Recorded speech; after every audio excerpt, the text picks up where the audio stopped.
চৌঠা জুলাই 2025 শান্তিনগর হরিচাঁদ বিদ্যা মন্দির অর্থাৎ শীতলা মন্দির প্রাঙ্গণ থেকে বিতরণ করা হলো জগন্নাথ ধাম দীঘার মহাপ্রসাদ ও স্মারক। মহাপ্রসাদ ও স্মারক বিতরণ অনুষ্ঠানে এদিন উপস্থিত থাকেন উত্তর 24 পরগনা জেলার সদস্য পঙ্কজ কুমার বিশ্বাস, মোহনপুর গ্রাম পঞ্চায়েতের উপপ্রধান সব্যসাচী বিশ্বাস, মোহনপুর গ্রাম পঞ্চায়েতের সদস্যা পম্পা সরকার ও পল্লবী সরকার। এছাড়াও এদিন আরও উপস্থিত থাকেন শিবু দেবনাথ, রাজু দত্ত, দীপেন্দু সহ তৃণমূল কংগ্রেসের নেতৃবৃন্দ ও কর্মীবৃন্দ। অঞ্চলের নাগরিক জগন্নাথ ধামের প্রসাদ গ্রহণ করেন।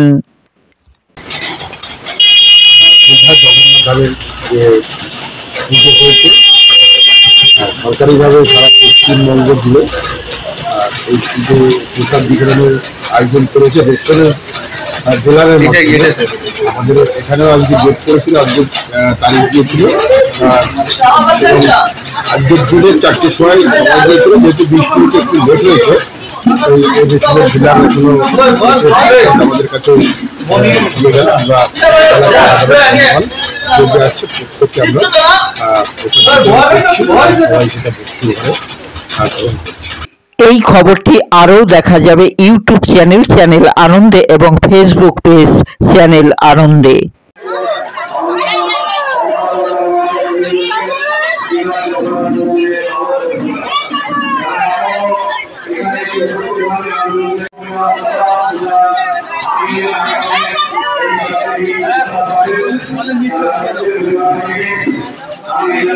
সবাই জানেন যে পশ্চিমবাংলার রাজ্য সরকারের উদ্যোগে দীঘায় যে জগন্নাথ মন্দির প্রতিষ্ঠিত হয়েছে এবং তার উদ্বোধন মাননীয় মুখ্যমন্ত্রীর হাত ধরে ঘটেছে এবং এই রথযাত্রায় পুণ্যতিথিতে রাজ্য সরকারের উদ্যোগ যে বাংলার প্রত্যেকটি বাড়ি বাড়িতে দীঘা জগন্নাথ ধামের প্রসাদ পৌঁছে দেবে রেশন ডিলারদের মাধ্যমে।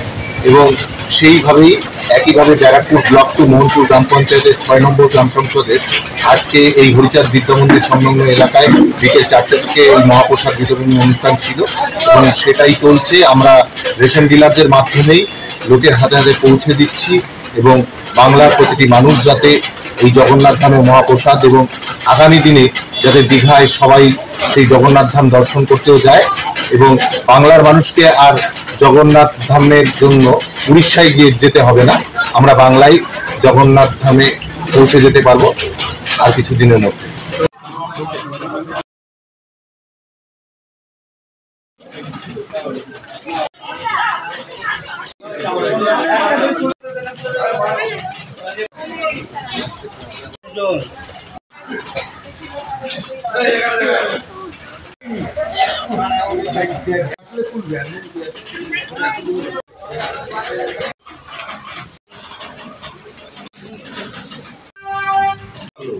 কি মন্ডল